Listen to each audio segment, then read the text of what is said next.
I praise God for this opportunity given to me to testify what the Lord has done in my life. ஆண்டவர் என்னுடைய ஜீவிதத்திலே அவர் செய்த கிரியைகளை நான் குறித்து சாட்சி சொல்லும்படியாக தேவன் எனக்கு கொடுத்த இந்த நல்ல தருணத்திற்காக நான் தேவனை துதிக்கிறேன். ప్రభువు నా జీవితంలో ఏమి చేస్తున్నారో దాని విషయమే సాక్ష్యం ఇచ్చే అవకాశం కొరకే దేవుని స్తుతిస్తున్నాను. I was born and brought up in a nominal Christian family. நான் ஒரு பேர் கிறிஸ்தவ குடும்பத்திலே பிறந்து வளர்ந்தேன். నేను ఒక నామకార్థ క్రైస్తవ కుటుంబంలో పుట్టి పెరిగినాను. From my childhood days, going to Sunday school and church has become a routine to me. என்னுடைய சிறு பிராயம் முதலே ஓய்வு நாள் பாடசாலை மற்றும் ஆலயத்துக்கு செல்வது ஒரு வழக்கமான காரியமாக இருந்து வந்திருக்கிறது. చిన్ననాటి నుండి సబాతు బడికి గుడికి వెళ్ళటం ఒక అలవాటుగా నాకు అయిపోయింది. I studied in a Christian school and a boarding where I led a mischievous life. நான் ஒரு கிறிஸ்துவ பள்ளியிலே அங்கே விடுதலை தங்கி படித்தேன். அங்கே மிகவும் குறும்புகார ஒரு வாழ்க்கையை நான் வாழ்ந்தேன். ఒక క్రైస్తవ బోర్డింగ్ లోను స్కూల్లోని చదువుట వల్ల నేను చాలా తుంట్రి అయిన కుర్రవాడిని అయిపోయినాను. During the days of my youth, I was a Sunday school superintendent and youth leader. நான் என்னுடைய வாலிப நாட்களிலே சண்டே ஸ்கூல்ல அந்த யூத் லீடராகவும் அங்கே குரூப் லீடராகவும் இருந்தேன். యవన దినముల వరకు ఆ యూత్ లీడర్ గాను సండే స్కూల్ సూపరింటెండెంట్ గాను ఉన్నాను. But I was living a sinful and wicked life. ஆனால் நான் ஒரு பாகரமான துன்மார்க்கமான ஜீவிதத்தை ஜீவித்து வந்தேன். పాపముతో కూడిన దుష్ట జీవితంలో నేను ఉంటేని. I had a desire to live holy life, but nobody was there to help me and guide me. நான் ஒரு பரிசுத்தமான ஜீவிதத்தை ஜீவிக்க வேண்டும் என்பதாக வாஞ்சித்தேன். ஆனால் அங்கே யாரும் எனக்கு உதவி செய்வோ என்னை வழி நடத்தவோ இருக்கவில்லை. పరిశుద్ధ జీవితం జీవించాలనే కోరికున్నది గానీ నాకు సహాయం చేసి నడిపించేవారు లేరు. Without conversion experience, I used to preach in my church. நான் ரட்சிப்படையாதபடியே என்னுடைய சகவாசத்திலே அங்கே என்னுடைய சபையிலே அங்கே பிரசங்கிக்க ஆரம்பித்தேன். మారు మనసు అనుభవం లేకుండానే మా సంఘంలో బోధించేవాడిని నేను. This led me into wicked life secretly. I was a slave to gambling, drinking, toddy and self-abuse. இந்த காரியமானது என்னை துன்மார்க்கமான பாவத்திற்குள்ளாக, அதாவது சூதாட்டம் மற்றும் குடிப்பழக்கம், எல்லா விதமான அந்த சினிமா போற பழக்கம், இந்த காரியங்களுக்குள்ளாக என்னை எல்லா ரகசியமான பாவங்களுக்கும் அடிமையாக்கிற்று. ఈ విధముగా జీవించటం వల్ల జూదమాడుట, త్రాగుట, స్వీయస్కళ్ళ మొదలైన పాపంలో నేను జీవించుచుంటిని. After my studies, I got a job in State Bank of India and got married thereafter. என்னுடைய படிப்பிற்கு பிறகு எனக்கு ஸ்டேட் பேங்க் ஆஃப் இந்தியாவில் வேலை கிடைத்தது. அதற்கு பிறகு நான் திருமணம் செய்து கொண்டேன். నేను విద్య ముగించిన తర్వాత స్టేట్ బ్యాంక్ ఆఫ్ ఇండియాలో నాకు ఉద్యోగం వచ్చింది, వివాహం కూడా అయినది. After marriage, no peace in my family life. என்னுடைய திருமணத்திற்கு பிறகு என்னுடைய குடும்ப வாழ்க்கையில எந்த விதமான சமாதானமும் இருக்கவில்லை. వివాహమైన తర్వాత కుటుంబంలో సమాధానమే లేదు. I used to beat my wife. நான் என்னுடைய மனைவியை அடிப்பதுண்டு. నా భార్యను నేను కొట్టేవాడిని. There was quarreling, crying in my home. என்னுடைய வீட்டில் எப்பொழுதும் சண்டையும் அழுகையும் காணப்படும். పోట్లాటలు, అరుపులు, కేకలే గృహంలో ఉండేవి. At this juncture, I was transferred to Hyderabad. இப்படிப்பட்ட சூழ்நிலையிலே நான் ஹைதராபாத்துக்கு இடமாற்றம் செய்யப்பட்டேன். ఇలాంటి పరిస్థితుల్లో నన్ను హైదరాబాద్కు ట్రాన్స్ఫర్ చేశారు. Some of my friends invited me to this fellowship. என்னுடைய நண்பர்கள் சிலர் இந்த சகவாசத்திற்கு என்னை அழைத்தார்கள். నా స్నేహితుల్లో కొందరు ఈ సహవాసానికి నన్ను ఆహ్వానించారు వాక్యం వినడానికి. From the first Sunday onwards, God started speaking to me. முதல் ஞாயிற்றுக்கிழமையிலிருந்து தேவன் என்னோடு கூட பேச ஆரம்பித்தார். మొదటి ఆదివారం నేను హాజరైన దినం నుండి నాతో దేవుడు మాట్లాడటం ప్రారంభించారు. In 1980, Brother Joe came to Hyderabad and conducted revival meetings. 1980 ஆண்டு சௌரன் ஜோ அவர்கள் ஹைதராபாத்துக்கு வந்து அங்கே உயிர்மீட்சி கூட்டங்களை நடத்தினார். 1980 సంవత్సరంలో జోయ్ గారు హైదరాబాద్ వచ్చి ఉద్యోగ సభలు నిర్వహించారు. The Lord Jesus deeply convicted me. ஆண்டவராகிய இயேசு என்னை ஆழமாக என்னுடைய பாவத்தை குறித்து கண்டித்து உணர்த்தினார். ప్రభువైన యేసు నన్ను లోతుగా పాపపు ఒప్పింపులో నడిపించారు. I confessed all my sins and set right my conscience before God and man.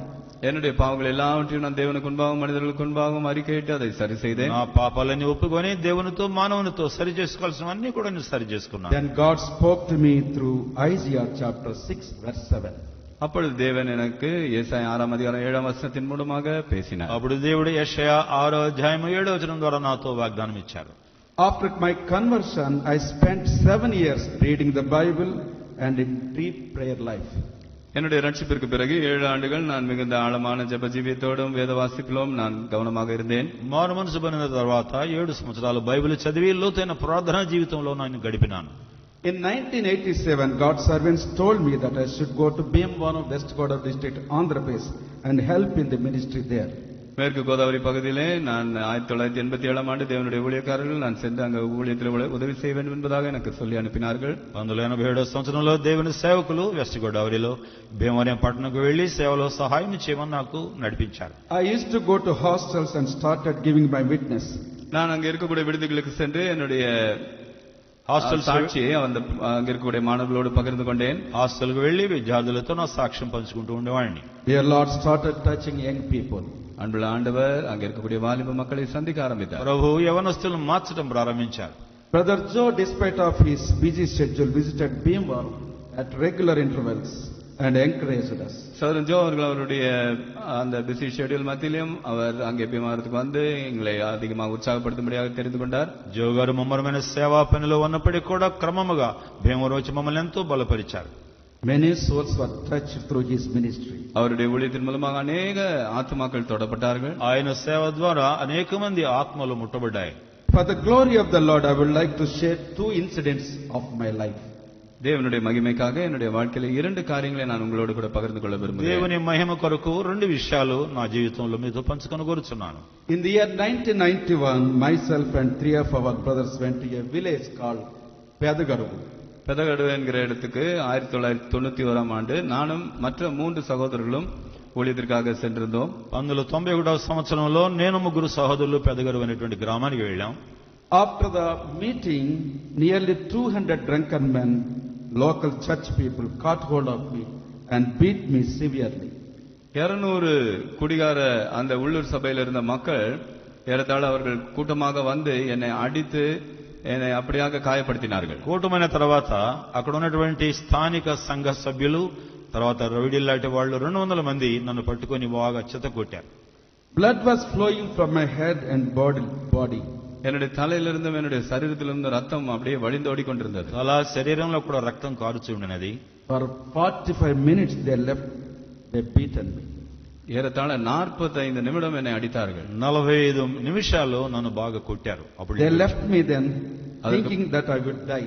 நான் மரித்து போவேன் என்பதாக நினைத்து அப்படியே என்னை விட்டுவிட்டு నేను சென்றேன். చనిపోతానని తలంచి నన్ను విడిచి వెళ్ళిపోయారు వాళ్ళు. God helped to rise up and my bone. ஆண்டவர் எனக்கு உதவி செய்தார். நான் மீண்டுமாக உயிரோடு எழும்பும்படியாக దేవుడు తిరిగి లేవటానికి కృప అనుగ్రహించాడు. Lord touched me and healed me through the prayers of the fellowship. சகவாசனுடைய ஜெபத்தின் மூலமாக தேவன் என்னை தொட்டு என்னை சுகப்படுத்தினார். సహవాస ప్రార్థన ద్వారా ప్రభు నన్ను ముట్టి స్వస్థపరిచినారు. In another incident, while we were erecting a prayer hall in Bhimavaram, భీమవరంలో ఒక ప్రార్థన హాల్ కట్టుతూ ఉండగా మరి ఒక సన్నివేశంలో நம்முடைய அரங்கை அங்க கட்டி கொண்டிருந்த அந்த வேளையிலே BJP people surrounded me and tried and pushed into me Hindu type temple to kill me. BJP மக்கள் என்னை சூழ்ந்து வந்து அவர்கள் அப்படியே என்னை இழுத்து சென்று அந்த ஒரு கோயிலுக்குள்ளாக எடுத்து சென்று என்னை கொலை செய்யும்படியாக முயற்சித்தார்கள். బీజేపీ వారు నన్ను ఒక హైందవ గుడిలో లోపల తోసి అక్కడ చంపాలని ప్రయత్నించారు. But dear Lord prevented them doing so. அப்படிப்பட்ட காரியத்திலிருந்தும் தேவன் அவர்கள் அப்படியாக என்னை கொலை செய்ய முடியாதபடி என்னை பாதுகாத்தார். అలా చేయకుండా ప్రియ ప్రభువు నన్ను భద్రపరిచారు. I shared my witness with them how Jesus can save a rich like me. நான் என்னுடைய சாட்சி அவர்களோடு பகிர்ந்து கொண்டேன். எப்படியாக ஒரு நிர்பந்தமான துன்மார்க்கனாகிய என்னையும் ஆண்டவராகிய இயேசு எப்படி ரட்சிக்க முடியும் என்பதை பகிர்ந்து கொண்டேன். నాలాంటి దౌర్భాగ్యుణ్ణి ఎలాగ ప్రభు రక్షించగలడో వారితో నా సాక్ష్యం చెప్పాను. Then they released me by giving stern warnings. அதுக்கு பிறகு எனக்கு கடுமையாக எச்சரித்து என்னை விடுவித்தார்கள். జాగ్రత్తగా ఉండమని బహుగా నన్ను హెచ్చరించి నన్ను వాళ్ళు విడిచిపెట్టారు. Though the devil tried to hinder the work, dear Lord preserved his work in Bhimavaram. எவ்வளவோ பிசாசு தேவனுடைய ஊழியத்தை தடை செய்ய முயற்சித்த போதும் தேவன் பீமவரத்தில் நடக்கிற அந்த ஊழியத்தை அவர் பாதுகாத்தார். అపవాది భీమవరంలో దేవుని సేవను ఆటంకపరచడానికి చూచినప్పటికీ ప్రభు ఆ సేవను భద్రపరుచున్నారు.